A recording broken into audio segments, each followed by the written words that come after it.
This is NHTV2, North Haven Government Television, a service of North Haven Community Television. The following program is brought to you through the support of the Town of North Haven.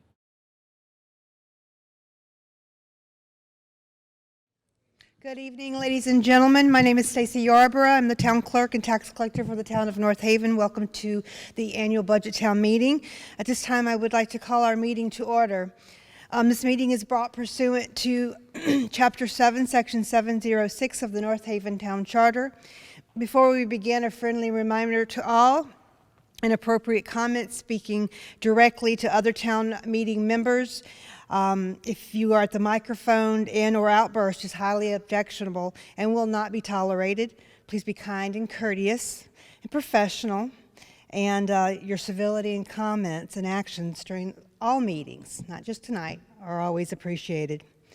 So before we get into the meat of the meeting, I'll tell you the quick history of a budget. You might wonder how we create the budget for the town.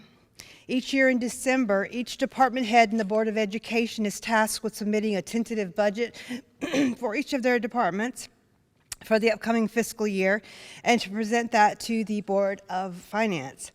In the new year, each department head is required to defend their budget at a Board of Finance workshop. Then the Board of Finance takes all of this information and they create the tentative budget for the town and for the Board of Education. Without a tentative mill rate, to make said budget a reality is created as well. The tentative budget is then presented to the town at a public hearing, which occurred last month. The next step is tonight's meeting, and then there is a budget referendum, which will occur next week on Tuesday, May 21st, from 6 a.m. to 8 p.m. Finally, depending on the outcome of the budget referendum, the Board of Finance will meet on Wednesday, May 22nd, to either set the new mill rate or revisit the proposed budget. Now, before we can go any further, the first order of business is to elect a moderator for this meeting. The moderator is nominated and elected by the members of the town meeting, which is you. It is the moderator's function to bring before the meeting all items of the warning and to assist in obtaining the objective of the meeting while ensuring the rights of individual voters who wish to be heard. The moderator's duties also include helping any member of the town meeting who seeks clarification and or advice with regard to parliamentary procedure. Further, when it's time to vote on any issue tonight, including the voting upon our meeting moderator, you must be an elector. To be considered an elector of the town, one must have been registered, a registered voter in our town at the time of the most recent election, or one who pays taxes to the town on an assessment of property of not less than $1,000 on the most recent grand list. They also need to be a citizen of the United States and 18 years of age or older. These regulations will be in effect all night with regard to any vote that may be taken. If you are unsure of your voting eligibility, I do have that information up front here with me, and you can always check. At this time, I'm going to open the floor for nominations for our meeting moderator. Are there any nominations? Is there a second? Any other nominations for meeting moderator tonight? Hearing none, I'll place this to a vote. All in favor of Lynn Ferguson as the town budget meeting moderator signify by saying aye. All opposed say nay. I now declare Lynn Ferguson as our meeting moderator.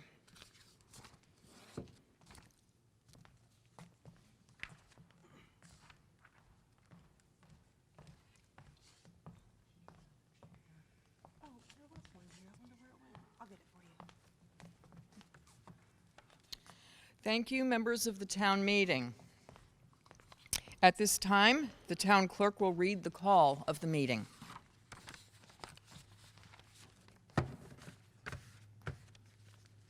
Momentarily, we're missing a chair. She's gone to fetch one.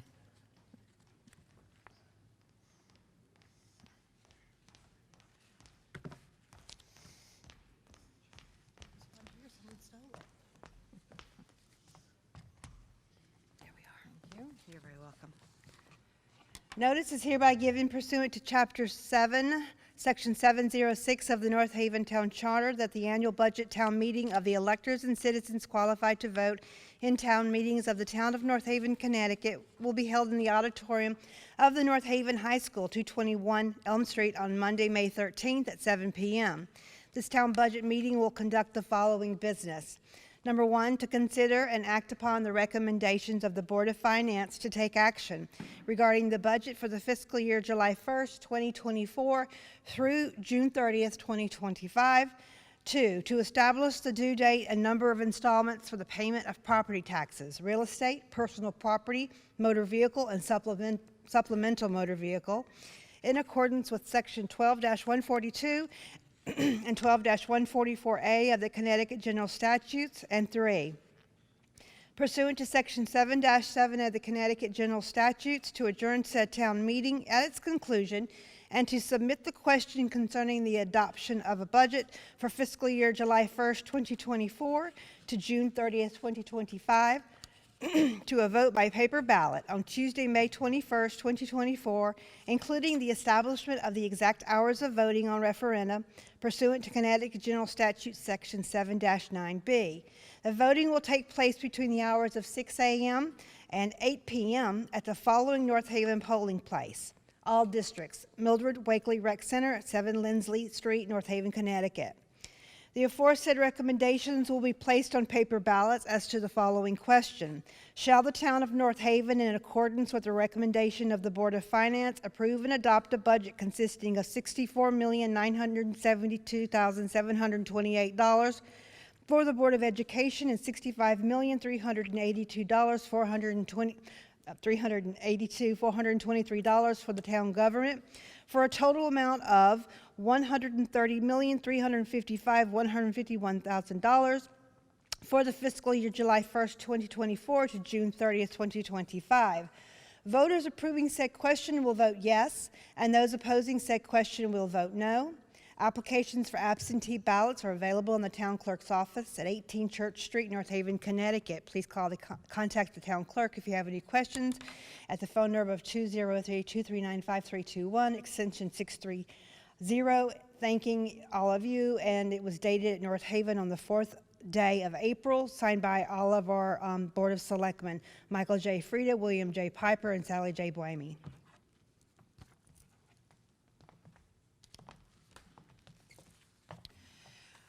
The town clerk will now read the first and third items on the agenda for consideration. Agenda item number 1, to consider and act upon the recommendation of the Board of Finance to take action regarding the budget for the fiscal year July 1st, 2024 to June 30th, 2025. And agenda item number 3, pursuant to Section 7-7 of the Connecticut General Statutes, to adjourn said town meeting at its conclusion and to submit the question concerning the adoption of a budget for fiscal year July 1st, 2024 to June 30th, 2025 to a vote by paper ballot on Tuesday, May 21st, 2024, including the establishment of the exact hours of voting at referenda pursuant to Connecticut General Statute Section 7-9B. The voting will take place between the hours of 6 a.m. and 8 p.m. at the following North Haven polling place. All districts: Mildred Wakely Rec Center, 7 Lindsay Street, North Haven. The aforesaid recommendations will be placed on paper ballots as to the following question. Shall the town of North Haven, in accordance with the recommendation of the Board of Finance, approve and adopt a budget consisting of $64,972,728 for the Board of Education and $65,382,423 for the town government, for a total amount of $130,355,151 for the fiscal year July 1st, 2024 to June 30th, 2025. Voters approving said question will vote yes, and those opposing said question will vote no.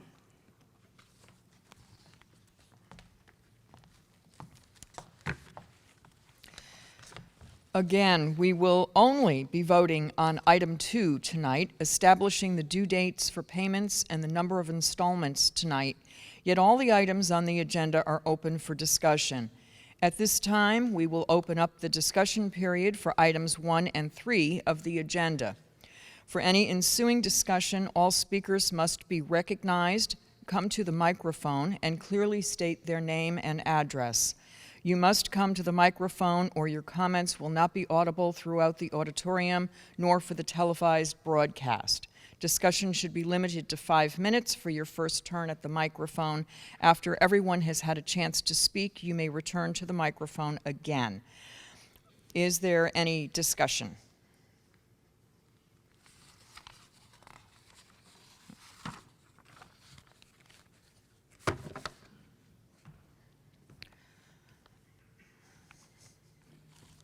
Mr. Frieda.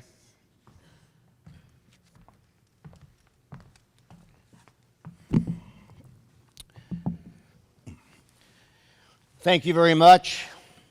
Thank you for coming, ladies and gentlemen, and welcome to our second meeting on this budget.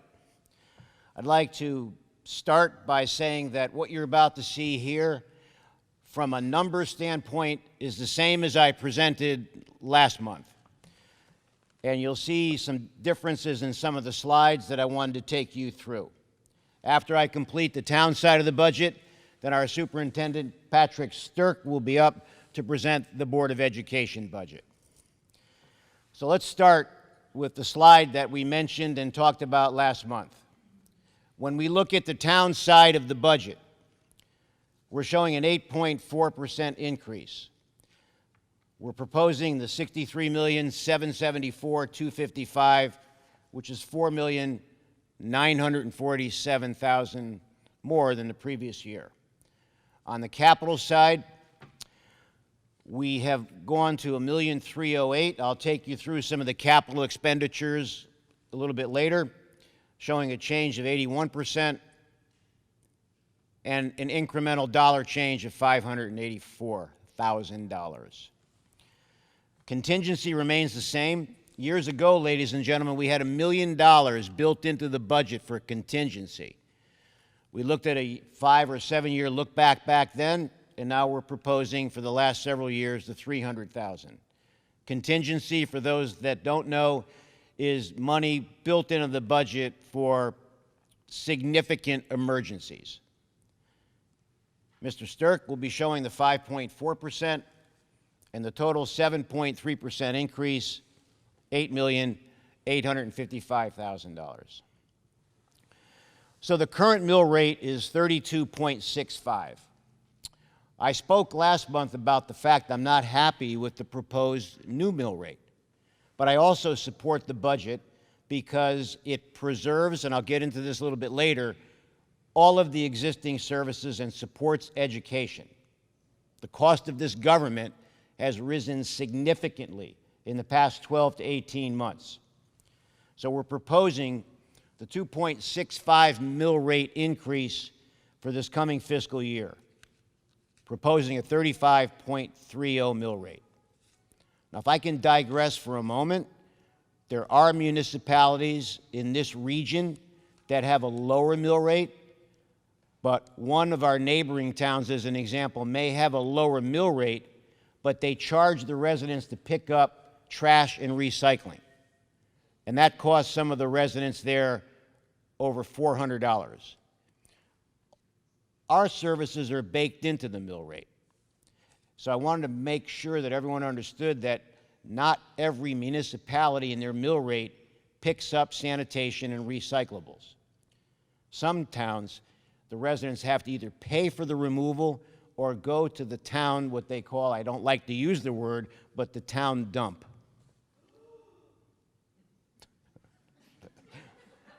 Thank you for the acoustic effect on that. I appreciate it.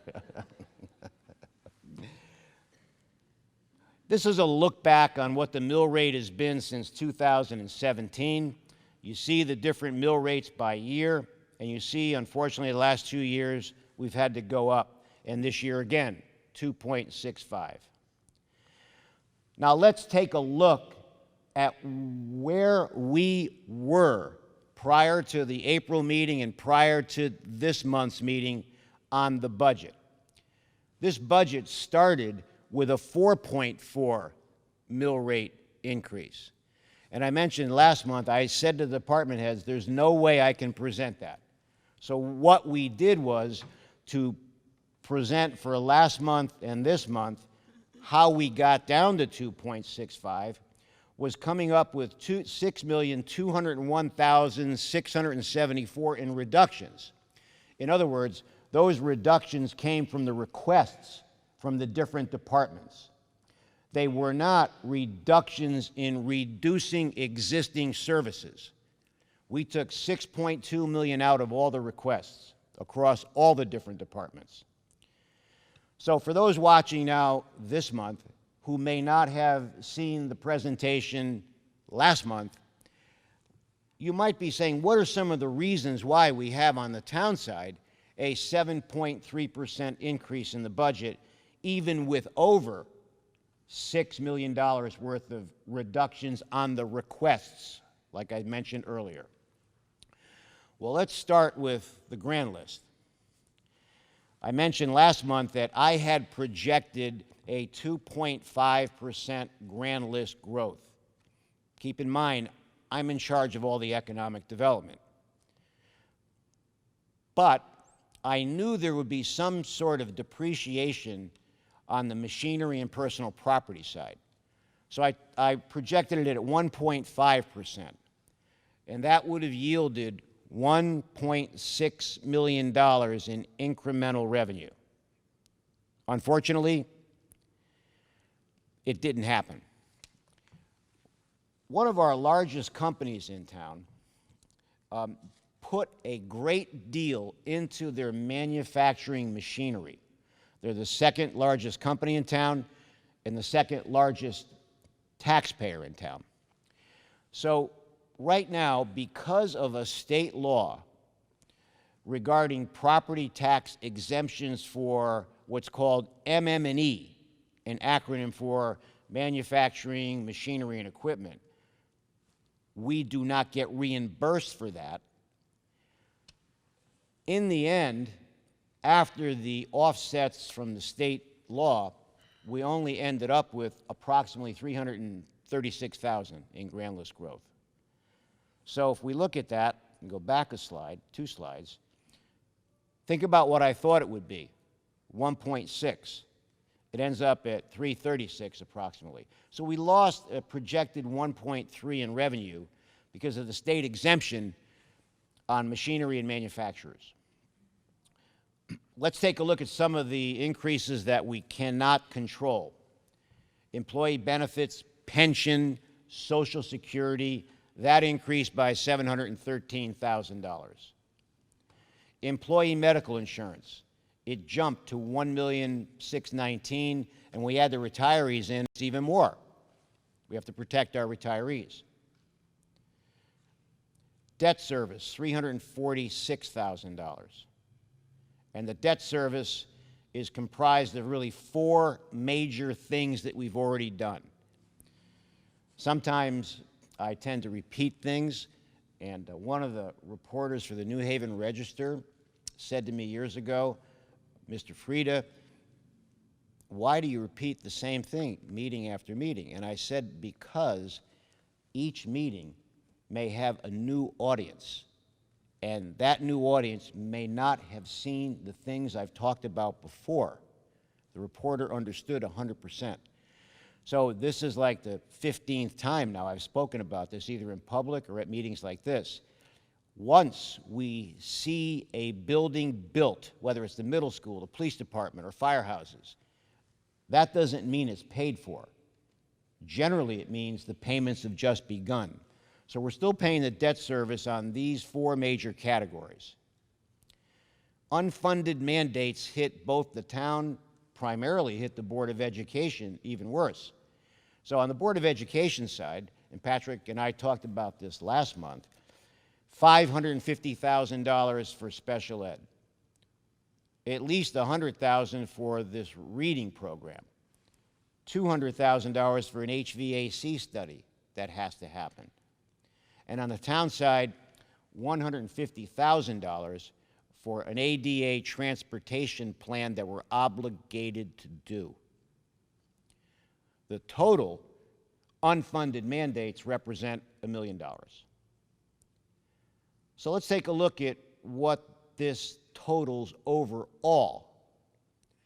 When we look at the grand list decrease versus the original projection of 1,265,000, I want to be clear, that is not what the grand list decreased. That's what I thought we would get. Employee benefits, 713,000. Medical, 1,619,000. Debt service, we just spoke about, 346. Unfunded mandates, 1 million. The total of all of this represents 4,943,852. And there's nothing we can do about this. We have to fund this. Right there, that's about 1.6 mils right there. Let's take a look at the capital request in this budget. Well, we talked about this at the last meeting. The fire department, we're projecting 640. We're not projecting, we're giving 640. That's for the fire, the 300,000 for this fire engine to lease, the SCBA, and the PPE turnout gear.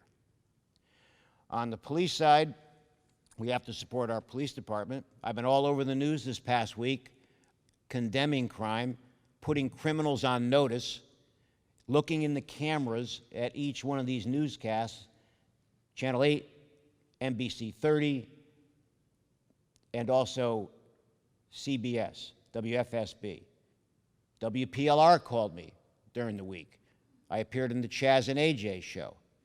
And Chaz said to an audience as he introduced me, we're here with our friend, North Haven's first selectman, who has a stern message for criminals. Mike, would you like to say what your stern message is?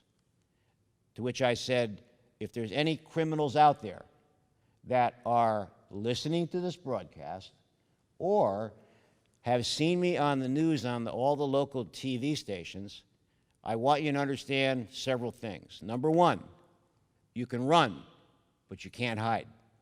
Number two, we will find you. Number three, we will arrest you. Number four, we will look to prosecute you through the court system. Because a fundamental responsibility of local government is the safety of its citizens.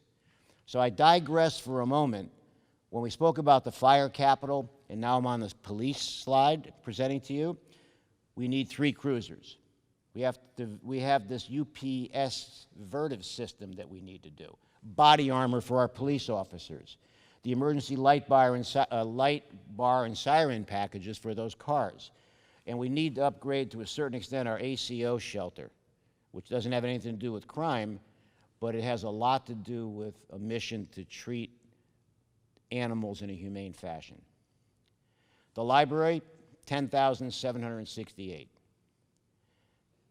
Capital requests for the Department of Public Works. They need a lot more than this, ladies and gentlemen, but we cut them significantly. They really need a lot more. So we see $287,000.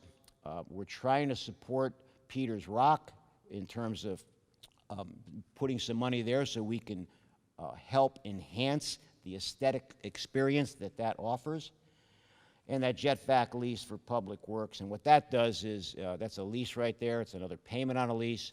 So if you have a clogged catch basin in front of your home, the JetVac usually will be out there pumping it out if we find there's a problem. Pool and maintenance, well, that's $35,000. That used to be $25,000. Reval's coming up, so we put $20,000 aside for reval. In IT, that we support really significantly, $65,000. We support IT in a very diligent fashion.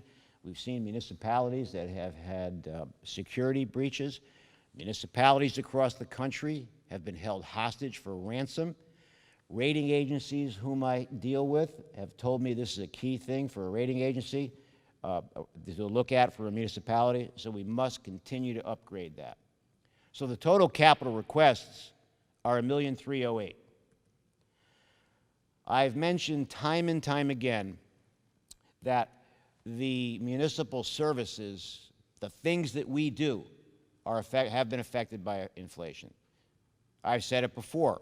What used to be $200,000 a mile to pave and mill a road now is $300,000. when we outsource for contractors, for leaf pickup as an example, to help augment our public service people who do that, that cost has gone up significantly. So when we look at fuel costs, buildings and vehicles, electricity costs, building maintenance, the labor when we outsource things, catch basins and drainage, bridge work when we repair bridges. We've had bridges that have washed out in town. Can't have that. That's a very significant safety hazard. The Water Pollution Control Authority expenses have gone up. That's not part of this budget, but that's another example. That's a separate fund that the town has. The pool chemicals, equipment, and maintenance. Medical supplies for paramedics and EMTs. Pension contributions, I mentioned. Health insurance, office supplies again, and of course the debt that I mentioned earlier. So what does this mill rate increase represent to the average homeowner? Well, I mentioned last month, it's about $556 a year more, or $46 a month on the average home. Homes lower than this will be less, and homes higher than this will be more. What would happen if the budget fails? We've talked about this last month. And I may have mentioned last month, I know I not may have, I did, that in the spirit of true transparency, I have to tell you what would be affected if the budget fails, so there's no surprises. And per union contract language, the contractual language, the part-time staff, they have to be laid off. They would be the first ones that would have to be laid off if a budget fails. What a lot of people don't realize that we rely on the part-timers here. We rely on the part-timers in various departments. So what departments could potentially be affected by part-time layoffs? Our recreation department. We may not be able to have events at night because the part-timers are the ones that manage that. The library hours may have to close one night, 2 nights. We don't know yet until we hear from the public after the referendum. We may have to close the town clerk's office at certain hours. The finance department would be compromised. And the public works field operations, the part-timers there that help the public works department, that help pick up the leaves in the fall, that would be an area we'd have to look at. So what services among these departments, more specifically, would be affected? I mentioned the recreation programs in terms of hours, which would reduce the programs. The pool hours would be affected, but since the last meeting, I want to give you an update on that. The pool hours would have been affected anyway because the roof is structurally unsound. We're having the roof redone. So that sort of cancels it out. But pool hours would have been affected because part-timers are lifeguards. We're still going to have some offset there. Some of the hours will be affected because if we go to a temporary pool, we're not going to be able to have lifeguards potentially to manage that. I talked about library hours and programming. Summer concerts, we may have to reduce the summer concerts. A lot of the part-timers are there working with the Park and Rec department. Now, bulk leaf pickup and bulk trash, these are two critical services here. If the budget fails, we would never eliminate both of those because we know how much the people appreciate it, but we'd have to reduce these. We'd have to contemplate moving from 2 bulk pickups a year to 1. We'd have to contemplate, instead of going to 3 homes or 3 streets, every street in town 3 times during the fall, we may only be able to pick up do leaf collection 1 time. Later in the fall, 1 time. We go back not only 3 times, we'll go back even 4 times, sometimes 5, if it snows in November or early December. So these are the things that we'd have to look at if the budget fails. And that's something that we would have to do and would do. Now, what services does this budget preserve? It supports education. It supports our existing public safety model and adds 2 police officers for a half a year starting in January. It covers the inflationary increase in existing services. It covers the health insurance increase for the employees and the retirees. I showed you the employees number, 1.6 million. And it maintains every single existing services that I think the public likes having. So before I sum it up and conclude, this is the most difficult budget we've had to present. It's up to you now, ladies and gentlemen. This is a form of government that you have a vote. This is a form of government where you tell us whether or not you want to pass this budget or you want it to fail. I support the budget because I believe that the residents like the service model and may be willing to pay to retain the services. I also recognize that there's a lot of hardships out there, that some people would not be able to vote for this budget. And as a result of that, we're trying to ensure that there's tremendous turnout this year, not 6% or 8%. I'd love to get a 50% turnout on this referendum. The referendum is Tuesday, May 21st, from 6 a.m. to 8 p.m. at Mildred Wakely. And then right after that, depending on the results, the next night, the Board of Finance, Wednesday, May 22nd at 6:30, will set the mill rate if the budget passes. If the budget fails, we would look to see what cuts we would need to do and then re-present the budget again at meetings like this. So, ladies and gentlemen, thank you for listening. For those watching on NHTV, please come out and vote. This meeting is being streamed live on Facebook, so those watching on Facebook, thank you, and please come out to vote. I appreciate your time, and I appreciate your attention. Thank you.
Good evening. On behalf of the Board of Education, I will be presenting their budget proposal for the 2024-2025 school year. There's little change to the overall budget at all levels and within all departments. The far majority of increases are a result of contractual obligations, cost of benefits, unfunded state mandates, and tuition for out-of-district special education schools. Within this year's budget recommendation, there is a proposal to hire a school psychologist for the therapeutic learning services and a special education teacher at Ridge Road Elementary. These positions will be highlighted later in the presentation. So in creating this budget recommendation, we were committed to maintaining these priorities. Maintain the district's focus on improving achievement and providing extracurricular opportunities for all students. Meet all contractual obligations and CSDE mandates. utilize the vision of the graduate to drive this budget planning, and to hire and appropriate staff to ensure that all students have meaningful and robust learning experiences. The proposed budget recommendation provides the following: resources to educate over 3,200 students, mental health, nutrition, and medical care to allow students to access instruction, specialized services required for all students to meet their potential, diverse opportunities for students to engage in activities outside of their curricular pursuits, and transportation to and from school. The following slides reflect the Board of Education's budget for the 24-25 school year prior to any reductions. The requested increase for the 24-25 school year was $4,544,727, which brought the annual Board of Education budget to $66,188,680. This represented a 7.37% increase from last year's approved budget. This increase met all contractual obligations, health care benefits, and increases to tuition. It also covered the new positions as well as a high priority capital projects list, which will be shared later in the presentation. At the March 20th Board of Finance meeting, a reduction to the board's budget was approved. The next slides represent the revised Board of Finance approved budget for the Board of Education. The revised requested increase for the 24-25 school year was decreased by $1,215,952, which brought the annual Board of Education budget to $64,972,728. This now represents a 5.4% increase from last year's approved budget. This increase will continue to meet all contractual obligations, health care benefits, and increases in tuition. The two positions that I mentioned earlier, as well as the high priority capital budget, also remained in this year's revised budget. So the Board of Education met last month to discuss and approve reductions within their original budget. This chart reflects the areas reduced in order to meet the revised budget. So each year, the district receives an excess cost reimbursement from the state for students who receive special education, and as well as meet a specific threshold. This reimbursement varies each year and really can never be considered a guarantee, but in order to reduce the risk factor from this year's budget, that reimbursement was not calculated in the initial proposal. However, in order to reduce the overall budget increase, the Board of Education voted to account for $668,000 of the potential reimbursement within the 24-25 budget.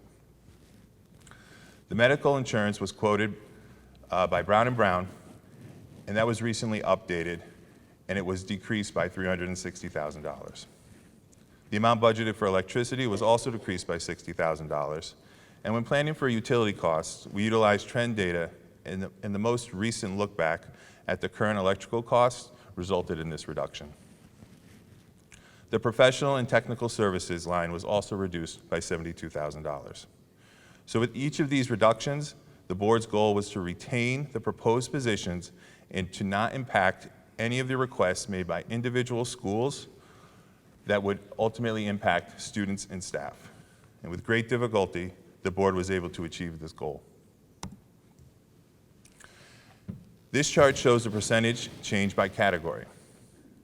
The 4.94% increase in the salary line reflects the two new positions. The increase to the employee benefits line is due to the rising costs of medical insurance. And the 32% increase in the facilities line is due to the mandated HVAC study that I will discuss further on the next slide. So a very important area to highlight, which is a significant driver to the budget this year, are the unfunded state mandates. Two of these mandates are adding $300,000 to this year's budget request. $200,000 is earmarked for the HVAC study that is required to be completed by the end of the calendar year and will be required in the future every 5 years. The $200,000 is strictly for the study, and any repairs that are needed as a result of it will be at an additional cost. $100,000 will be utilized in purchasing a new K-5 reading curriculum, which is mandated by the new Science of Reading legislation. To assist in offsetting this cost, the district has applied for and was granted $118,000 additional dollars to put towards this reading program. In total, $218,000 is now earmarked for this curriculum. The legislation does not go into effect until the 25-26 school year.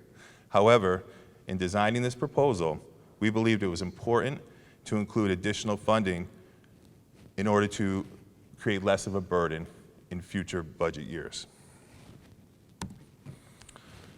So within this year's proposal, 2 positions are requested: a school psychologist at Montauk Elementary School and a special education teacher at Ridge Road Elementary School. There is also additional funding to properly account for the business manager's position. The school psychologist would be dedicated to students who participate in the Therapeutic Learning Services, otherwise known as TLS. Currently, 1 psychologist splits between the program at Montauk and the other 2 schools, the middle school and the high school, where TLS is housed. Considering this is a program for students who require additional counseling and support, a dedicated psychologist is essential in the elementary setting.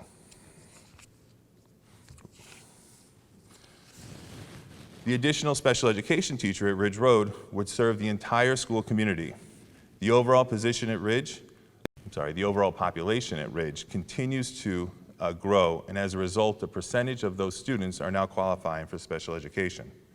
This teacher will alleviate the high number of students and hours that the current special education teachers account for, and will allow for more direct and supportive services. $20,000 was added to this year's request in order to properly fund the business manager's position.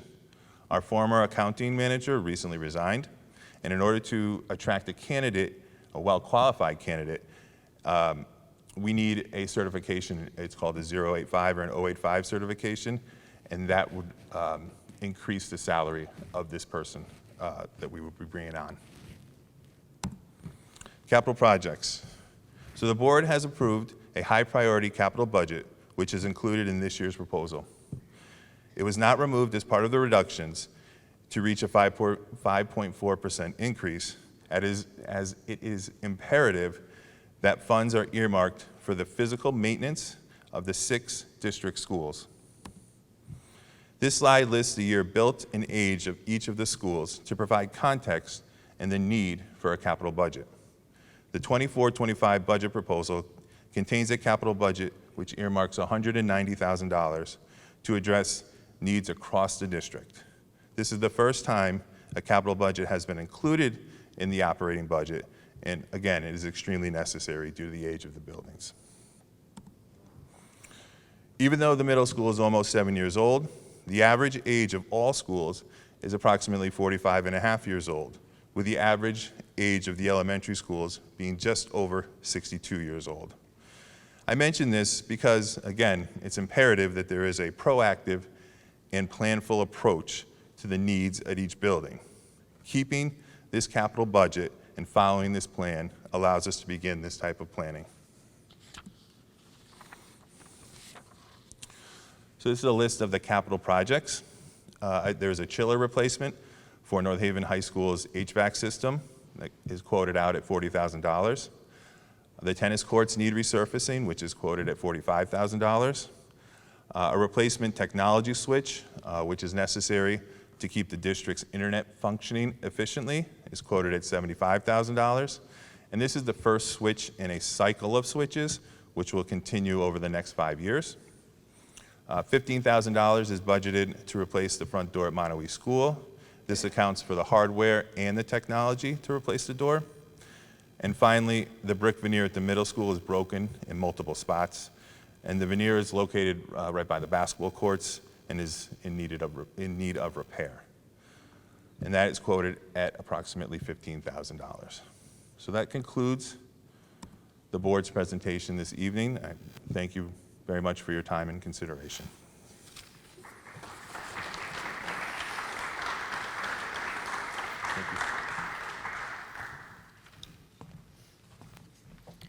Thank you.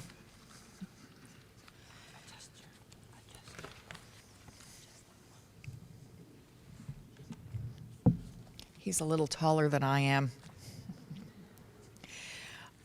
Is there anyone here who would like to speak? Please come forward.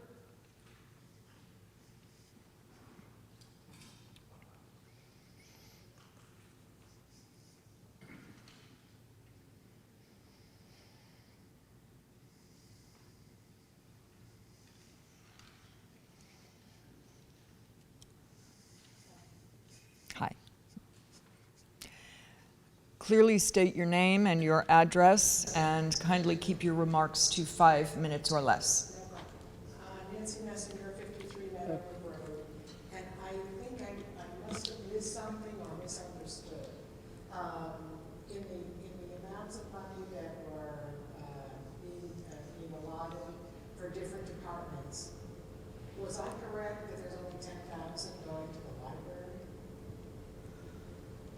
Mike?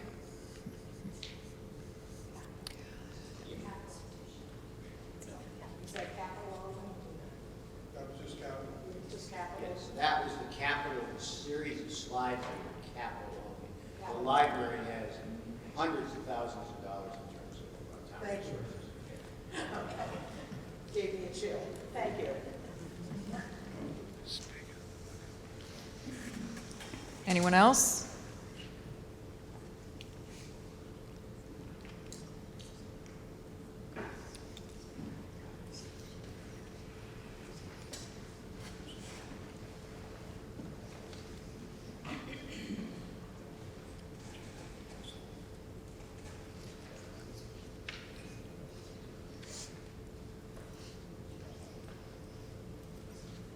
Hi. My name is Michelle Guglielmo, and my address is 26 Curtis Court.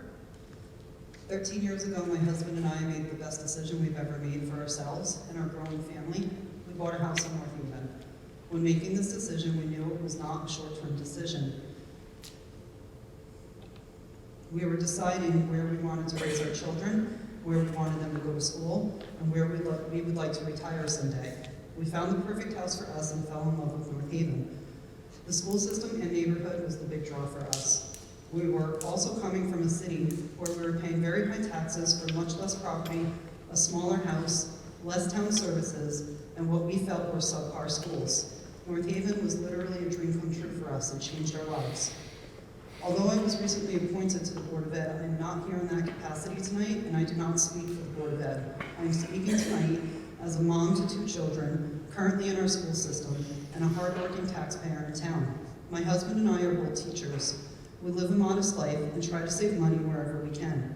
We don't really go out to eat, minus a few special occasions per year, and we don't buy coffee on the way to work. We both run extracurricular activities at our schools, teach summer school, or tutor privately in order to supplement our teaching salaries. Like everyone else in the world right now, we are adjusting our finances to make sure that we can afford to buy groceries. I buy only what is on sale, but even the sale prices are high right now. Everything everywhere is more expensive than it used to be. My insurance, my children's activities, clothing, and pet care have all gone up. All of that being said, I am here in support of this budget tonight. The town and the Board of Ed are not exempt from these increases. It's costing them more money to maintain our services, just like it's costing me more money to maintain my household. Mr. Frina and Mr. Sturck have always worked hard to use taxpayer money efficiently. I feel as though they do not spend frivolously like some other towns do. Mr. Frina has said numerous times that everyone has a choice to vote yes or no to this budget, and if the budget does not pass, that some town services may be affected. I know many residents are happy with our current services, like trash pickup, use of the town dump for free, bulk trash pickup, leaf pickup, our pool, our rec center, and library programs, and other programs like our beloved Concerts on the Green. I have many friends in other towns that pay a private company that remove their trash, and it costs them over $400 per year. They also pay to use the town dump by pound or per item, and they do not get any bulk pickup services. Also, the majority of our schools in our dirt are pay to play for sports, which we do not do here. It bothers me when I hear people talking about the budget in such a way as to dismiss the things that don't affect them or they no longer have a vested interest in. I know that schools may not be a top priority to some people as their children are grown and not in the system anymore. But having a great school system is good for every town resident, as it keeps our town a desirable place for new families. If I'm being honest, I do not use most of the services that I just listed, like the bulk pickup. My kids are older now and they haven't used the pool or the library and rec programs in quite a few years. I do not typically have time to attend the concerts on the green, but I know that all of these things contribute to making North Haven such a wonderful place to live.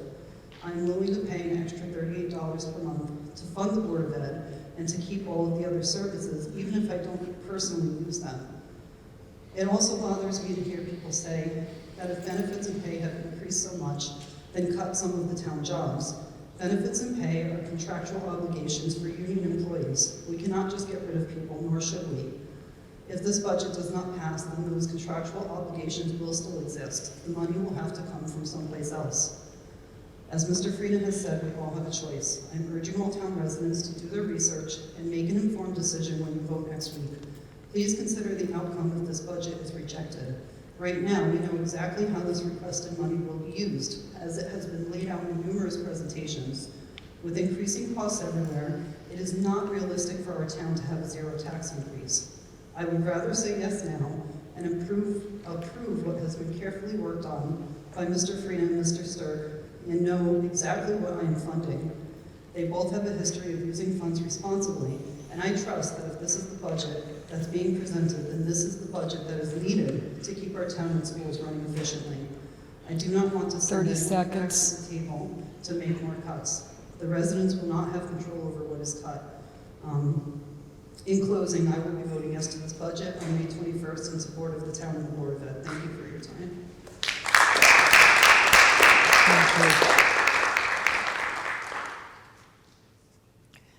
Would anyone else like to speak? Sally? Do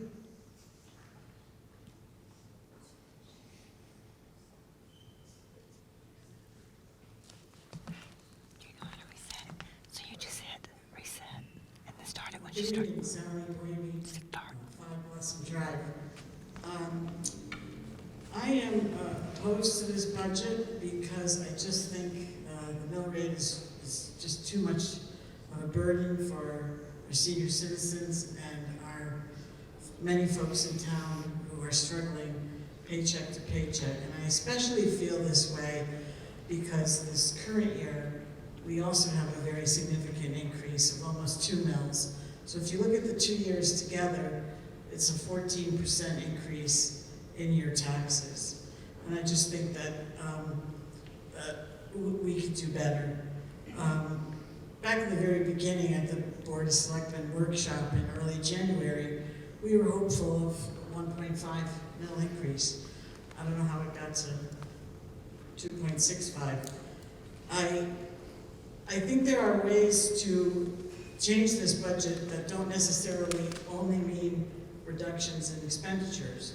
There's a revenue budget as well. If you look at your booklets on page 7 and 8, you'll see the revenue budget. And there are lots of sources of revenue besides the primary one, which is from property taxes. Some of those sources we really don't have much discretion, but some of them we do. And I think based on how some of those revenue lines are performing this year, much higher than anticipated, that there's more work that we could do to increase some of those revenue lines. And especially the fund balance line. We've been averaging about between $1.2 to $1.4 million a year on that revenue line the past 5 or 6 years. This year it's just $250,000. Despite the concerns about our AAA rating, I think we could do a bit better on that revenue line as well. I do have a question about the $1 million in unfunded. That's the first time I saw that $1 million figure. I thought it was $450, $300,000 on the Board of Ed side and $150 on the town side. But you added, Mr. Frieda, the $550 for special ed.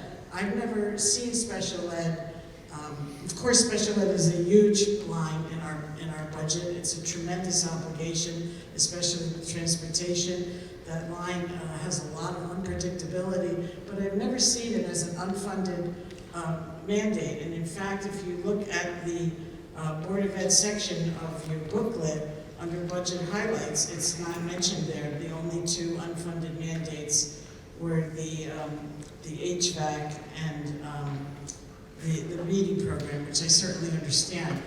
But again, that $300,000 on the Board of Ed side is less than, is a little bit less than 10% of the total increase. So I really don't see unfunded mandates as a top reason, getting top billing for the reasons for these increases. I also would like to comment on Superintendent Stirk's comments both at the April budget public hearing and again tonight, where he stated that the Board of Finance reduced the Board of Ed budget by $1,215,942. I disagree with that. According to Board of Finance Chairman Tim Doheny, that revision, and a revision is different from a reduction, that revision was provided to him by the Board of Ed chair, and most of those numbers, those 5 numbers that you had up there, the 668 for excess costs, the 340 for medical, the utility changes, those were sent to the Board of Finance back in February by the interim Chief Operations Officer, Mr. Christian Strickland, sent that out quite early in the process, about a week after the Board of Ed 30 seconds. Thank you. After the Board of Ed workshop. So those revisions were really done based on new information. That 1.2 million was not a reduction. The revision was voted on April 2nd at a special Board of Education meeting that took a half an hour, according to the minutes, where they just simply rubber stamped the revision that And that's the time. administrators had done. I'll return later with some final closing comments. Thank you very much for your time and attention.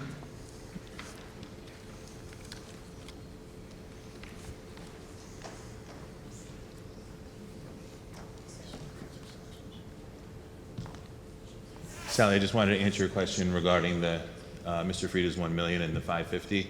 In the original budget proposal, it's considered excess cost, and that's what was removed from the budget initially when the board made the revisions. Instead of putting 550 back in, we put 668 back in.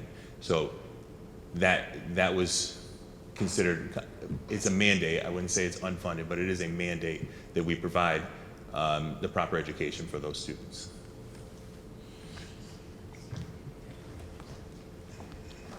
Thank you for the clarification. Would anyone else like to speak? Yes?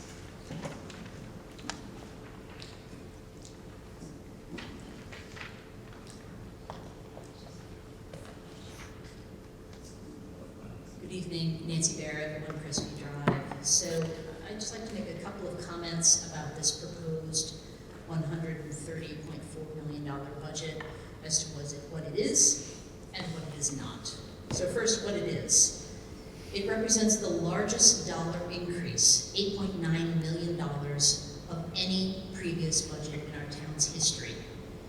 It also represents a very large percentage increase, 7.3%, of the largest base to date. That's the current budget. And here's what it's not. It does not offer any new services or enhanced services.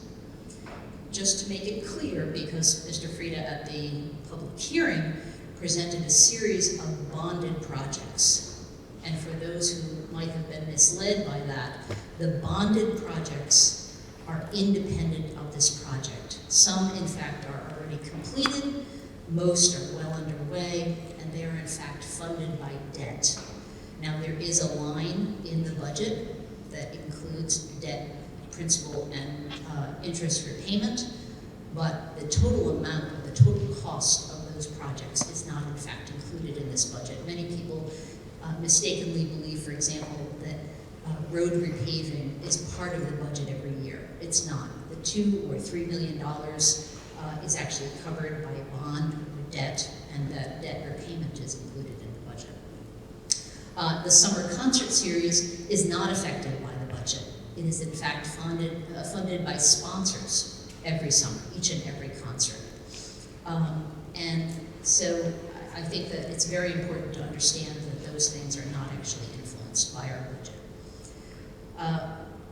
I've said it before, I'm not a fan of scare tactics, and I'd like to define exactly what I mean by that. My definition is someone telling you, if you don't do or support what I'm recommending, then the following scary outcomes will likely happen. But in fact, those outcomes are not likely to happen. So for example, I don't like budgeting scare tactics from the fire chief or the police chief or even from our own beloved first selectman. So for example, the statements that you may have read in the press, if you don't approve the addition of more firefighters, then no one may show up when you call 911. There's absolutely no evidence to support that right now. We are not in any risk of understaffing for our fire department, nor is there any risk that we are in jeopardy of any type of staffing violations. Secondarily, you may have read in the press, got the impression from articles in the press, that you don't approve the addition of more police patrolmen, then the crime rate will go up. Well, guess what? We've done that experiment. We've added more police, and unfortunately, certain types of crimes are happening despite the addition of patrolmen, despite some of the comments that Mr. Frieda is making to the press. And lastly, you may have read that if the public votes no at the referendum and the budget is rejected, then perhaps some part-time positions will be cut and valued services and programming reduced, such as library, rec center, pool, summer concert series, etc. So first of all, it is important to understand that if the referendum doesn't pass, the Board of Finance is under no obligation to start with human resources. We don't have to start by reducing positions, part-time or full-time. We can start with many other types of line items. But rather than listen to scary hypotheticals, let's address the facts and reality. So what happened after our town's budget was last rejected? Well, step into my time machine and let's go back 9 years. In the spring of 2015, I was personally fighting for more educational funding to get Wi-Fi in the 4 elementary schools. It didn't exist then. And we had a proposed budget for 2015-16 of $92.7 million. It represented a 4.4% increase. 30 seconds. And a 1.7 mil increase in the tax rate, or 6%. That was rejected by 9% voter turnout, and $1 million was cut. And ultimately, not one penny was cut from the town operating budget. It was fielded entirely by Board of Ed and Capital. And I'd be happy to return to the microphone for more comments. Thank you. Would someone else like to speak? I'd like.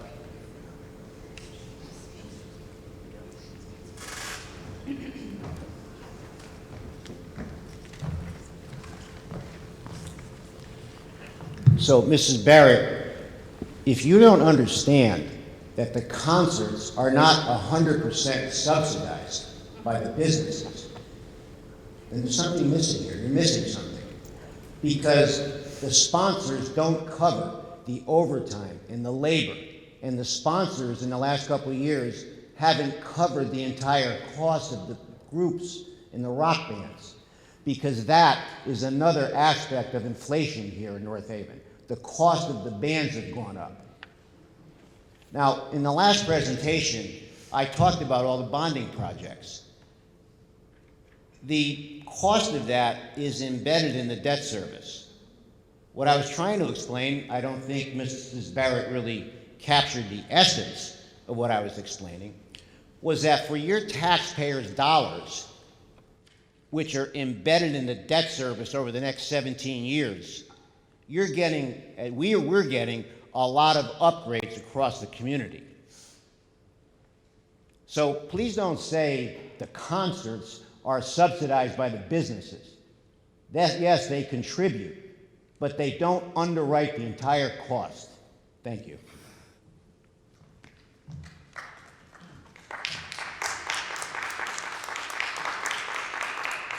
Thank you for the clarification. Would someone else like to speak?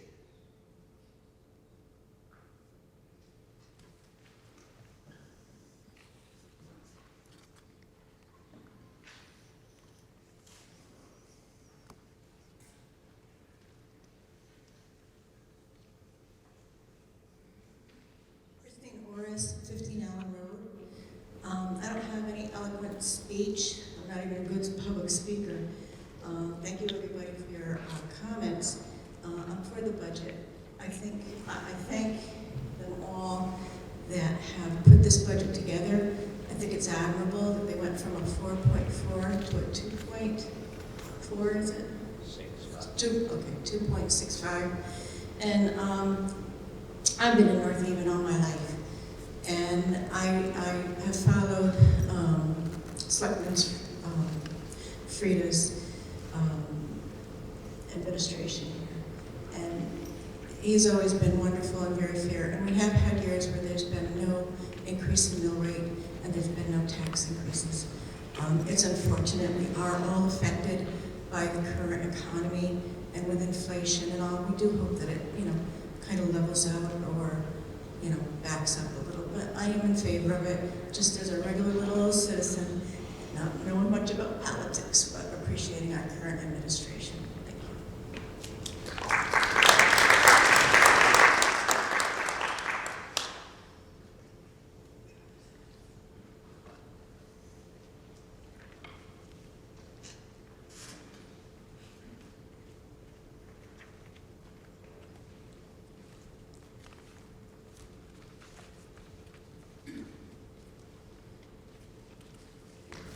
Alex Johnson, 50 Allen Drive.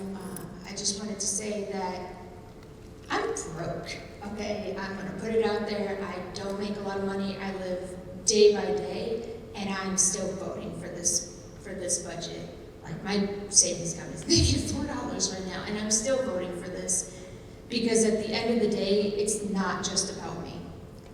Especially since they're asking for a school psychologist. It is ridiculous that we have one person going through 3 schools. That is the fastest way to burn out teachers. There's already a teacher shortage.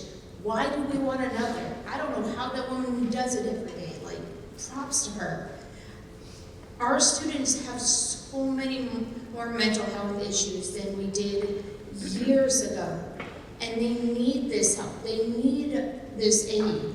And if you think that crime and education and mental health are not connected, then you're living on another planet, not to be rude, but they are so important. And having a psychologist is beyond needed.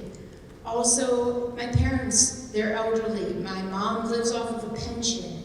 If trash bulk pickup got cut, or especially leaves, we have a lot of trees. God bless my mom, she thinks she could, but she can't load those up into a car and take them to the dump. She's not strong enough, she's too old, and if she's watching, she's still beautiful and I love her. Don't be mad at me later. She's getting too old to do that stuff. And yes, I just pay car taxes, and yes, every year they are late, but I get it through. I find ways to cut on my budget. I find I can pawn stuff. Everybody has stuff in their garage. I see so many people giving things away for free that they could sell online. Give plasma. Like, at the end of the day, it's not just about me. It's about the services we need in this town. It's the library that the kids need. It's about a school psychologist. But thank God somebody's asking for, like, in the schools. At the end of the day, we have to think about that, yes, it sucks. Yes, it's more expensive. Everything is more expensive. The fact that Mr. Frieda and I are agreeing and we're on opposite side of the aisles pretty shows that, like, this man has accepted that this is the bare minimum we need, and this is what this town needs to maintain itself and have a great, wonderful town. Like, I know that it's not going to be easy and amazing, but then also for those that have extra, go to your neighbors, help them out. But let's not make other people and their kids and the town suffer by cutting this budget. Thank you. Thank you.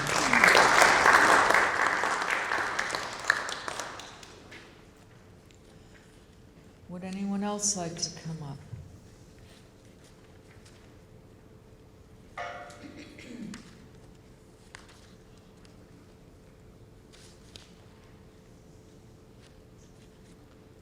Okay, I guess no.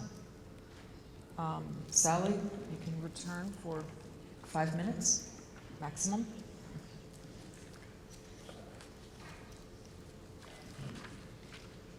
Yes, I'll be brief. I just want to say that I really hope people will come out and vote.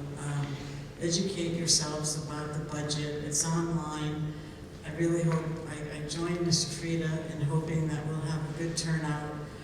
Our form of government really relies on your participation, and so I really hope that people will come out and vote.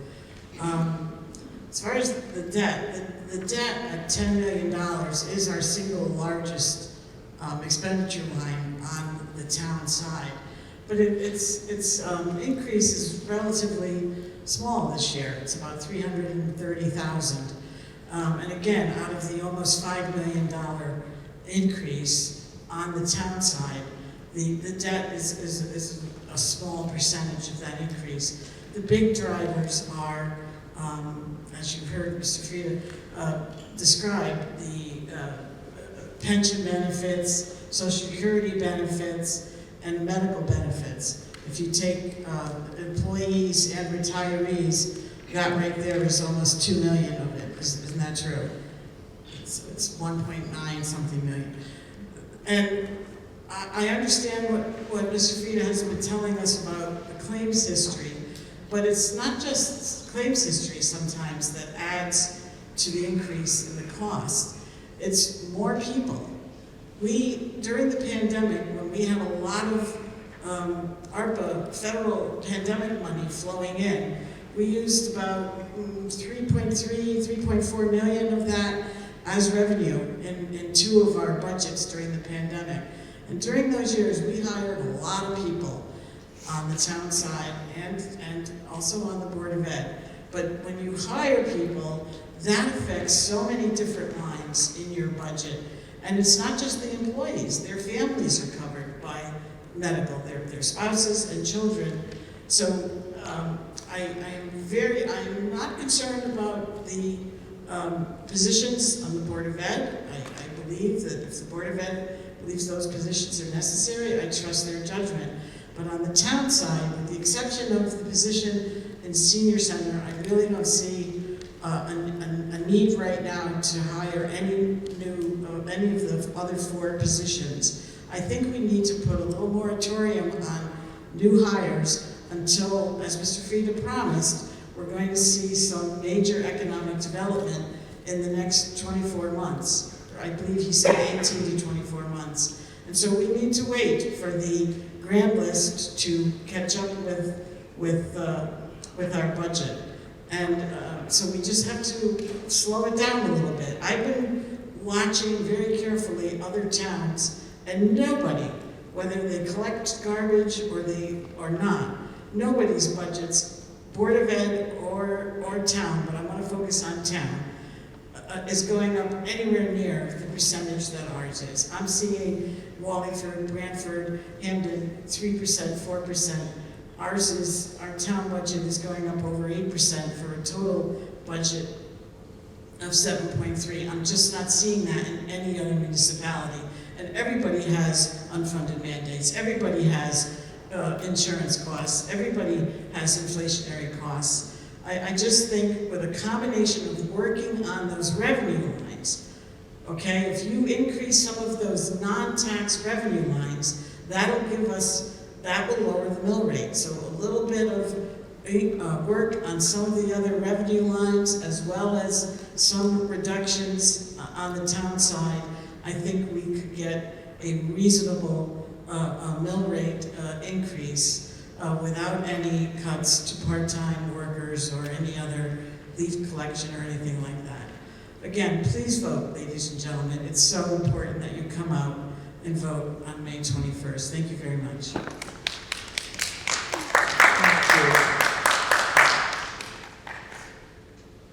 Would anyone else like to speak? If no further discussion for items 1 and 3 of the agenda, and since there will be no vote on these at this time, we now move on the agenda onto agenda item number 2. Excuse me, I'd like to speak a second time. A second. I had my Okay. hand up and you didn't see. Thank you.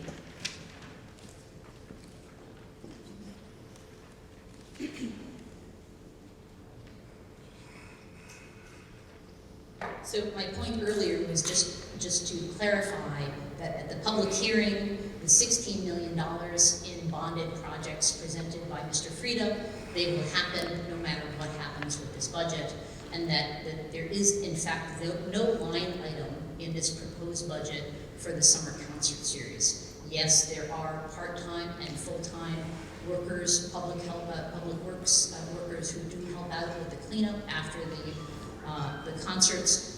It usually is done very early the next morning, but the full-time employees will be full-time unionized employees, so not impacted by any budget reductions. So, getting back to the 2015-16 budget that was rejected, it was simply a 4.4% increase, and only 1.7 mills was proposed, and it was rejected.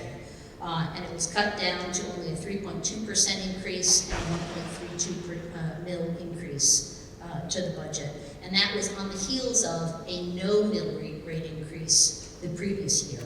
Now, let's contrast that with what we're looking at today. The 2024-25 budget proposal is a whole 42% higher than that budget I just mentioned back in 9 years ago. But let's just compare year to year.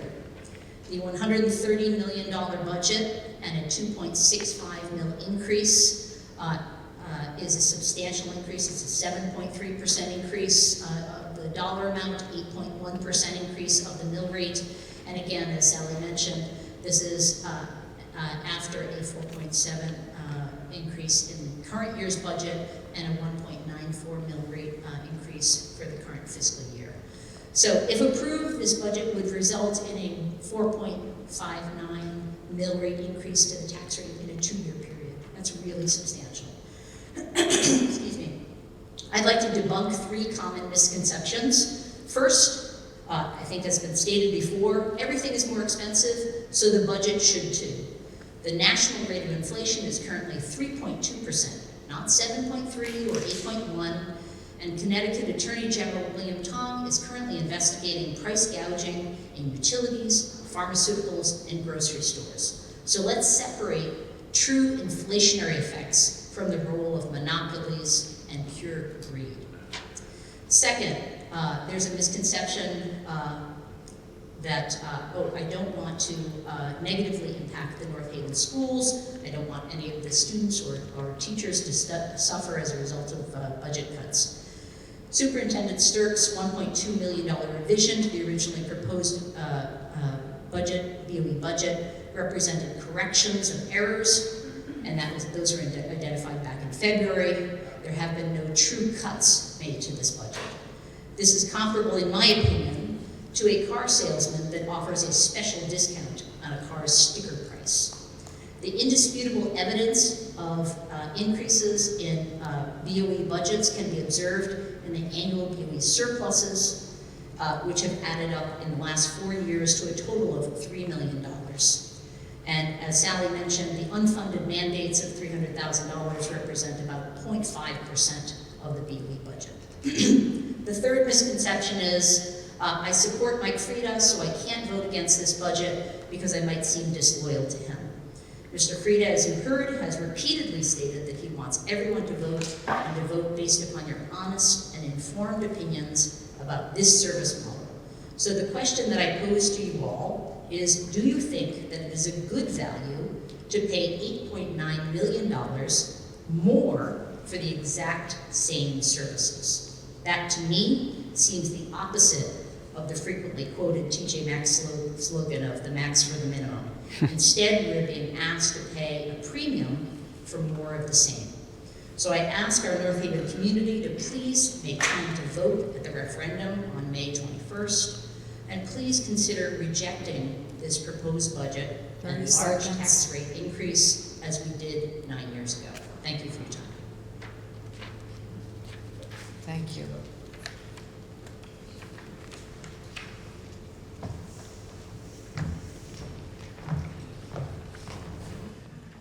You know, folks, I'm going to step out of character here for a second. Mrs. Barrett is certainly entitled to her opinions, but I don't appreciate her referencing our superintendent as a car salesman. Thank you. This is the third time she said the police chief spoke garbage and she's berated the fire chief. You know, we talk about civility here. You know, I don't want any of our employees, and in this case our superintendent, to be referred to as a car salesman. You've had your time. You have had your time. I will not be misquoted. It is time for you to take your seat. Please take your seat. I cannot reply to his response when he No, is quoting you me. had your 10 minutes total. Now you need to take your I seat. was never told that we had a total of 10 minutes. If you'd like to speak to that without issue, if you'd like, I'm fine with it, okay? I would appreciate that. 2 minutes. Thank you, Madam Moderator. Again, Mr. Frieda, at no point did I refer to Superintendent Stirk as a car salesman. I simply used the analogy that we can all relate to of walking into a car dealership and having someone try to present a car sales to us at the sticker price, and then, once there's some pushback, then referring to a discount to the sticker price. I am not in any way referring to him as a car salesman.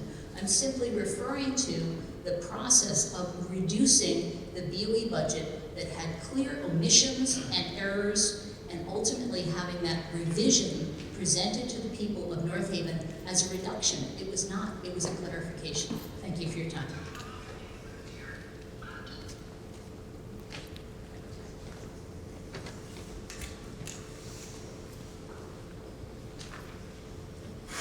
Good evening, everyone. My name is Tim Downey. I reside at 19 North Nightland here in North Haven. I'm also a member of the Board of Finance. Just wanted 2 quick points just on the inflation, if you don't mind. The inflation rate in the state of Connecticut for the last 12 months, as of May, was 6.5%. And I don't think there's anyone here in the audience who hasn't gone to the grocery store, just as an example, and bought groceries or gone to a restaurant and not realized that prices have gone up significantly here in the state of Connecticut. So I don't doubt Nancy's stat of 3%, I forget what she said exactly, but the reality here is that we all know costs are up very significantly here. So that is a factor in this budget. We are at our meetings every month. Every member of our board, including Ms. Barrett, looks at the items that all of us would consider to be affected by inflation. The price of oil, the price of gas, the price of electricity. It comes up every month. I look at it myself, so do the other board members, because we all know it's real and it's there. So there are a lot of things that affect this budget. The big numbers were discussed by both the superintendent and our first selectman, but make no mistake, inflation is clearly one. Thank you.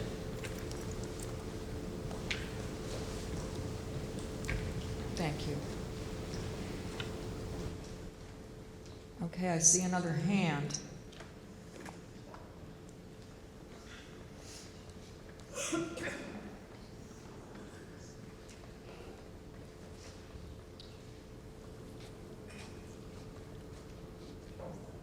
Dan Krusmarzek, 73 Lexington Gardens.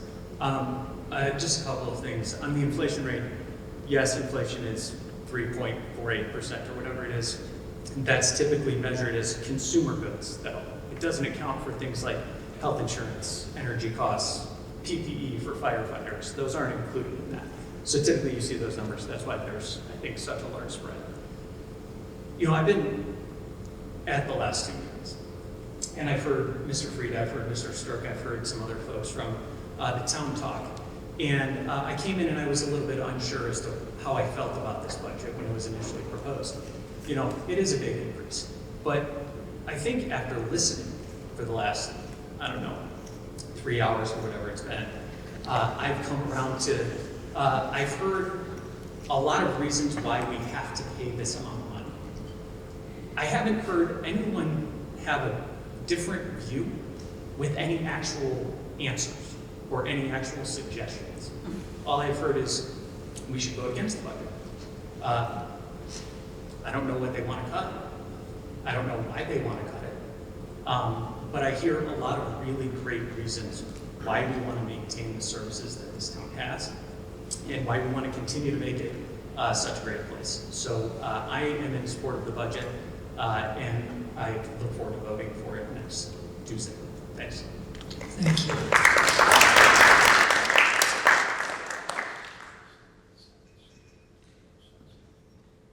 Okay, I think we're moving on. I see another hand.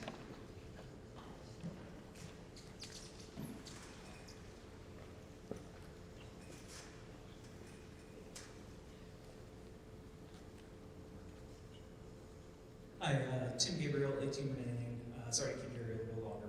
Just wanted to say, I think that sometimes some of these comments tend to get a little bit sort of in the weeds about, different line items and different sections of the budget and stuff like that, and that's really important. I mean, it's good that the Board of Ed and the Board of Finance both interrogate those things really deeply, and they've been doing those budget workshops throughout the entire year. I think it has a tendency, though, to do the very thing that we're all sort of worried about, which is like causing this low turnout in the budget, though. Seeing folks, getting really heated about certain things. They're like, well, I guess I just don't know enough about what's going on with the budget to have an informed opinion about what's going on. I don't think that that's the correct way to look at it, though. I think that, what we've seen in the presentation is that, there's no major items that are huge increases. We're not making any major changes. It's just, as folks have explained, inflation and increased costs that are happening across the board. So if you want to maintain the quality of services, I think your answer is that we vote yes for the budget, and I think if you think that we could do with less services, then maybe you vote no or something like that. I am personally very happy with the services that we get in town, so I'm encouraging folks to vote yes. Thank you.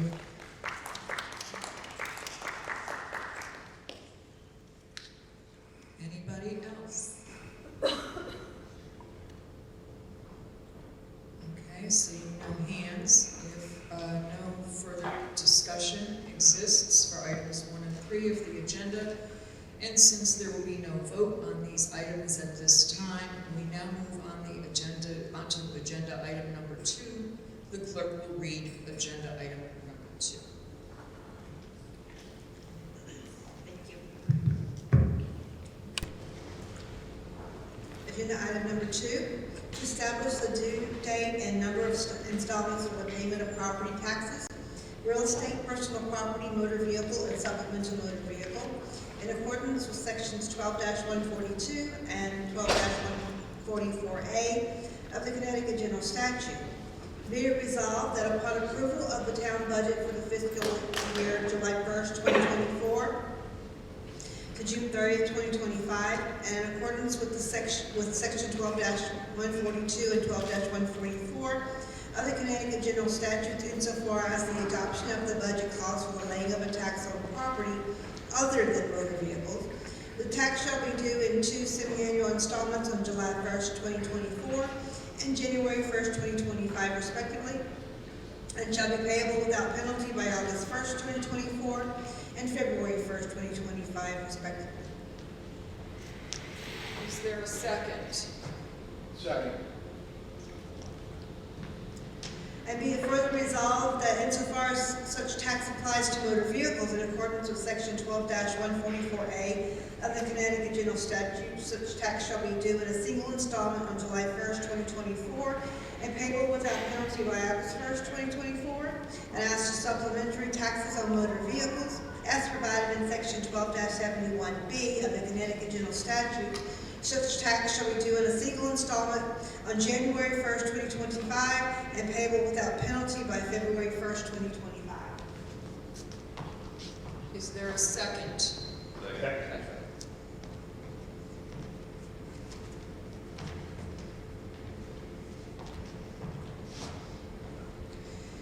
Is there any discussion for item number 2 and its 2 resolutions of the agenda before we put these items to a vote? Please keep in mind, for the discussion period, it is the same rules as before.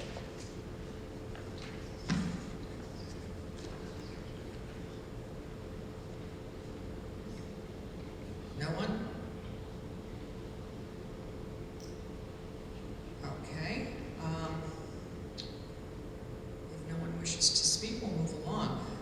We will now vote on the resolution, item number 2 of the agenda. All in favor of the first resolution signify by saying aye. Aye. All opposed, nay. The motion passes. All in favor of the second resolution signify by saying aye. Aye. All opposed, nay. And the motion passes.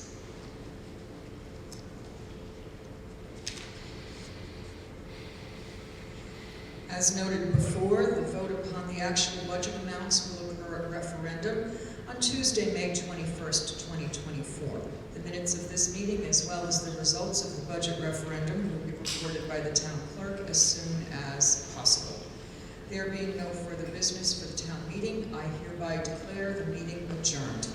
Thank you so much for coming, all of you.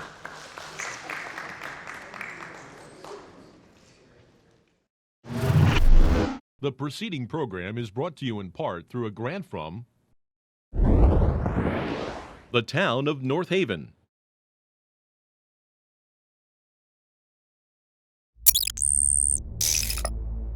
Watch town meetings or other videos on demand at nhtv.com.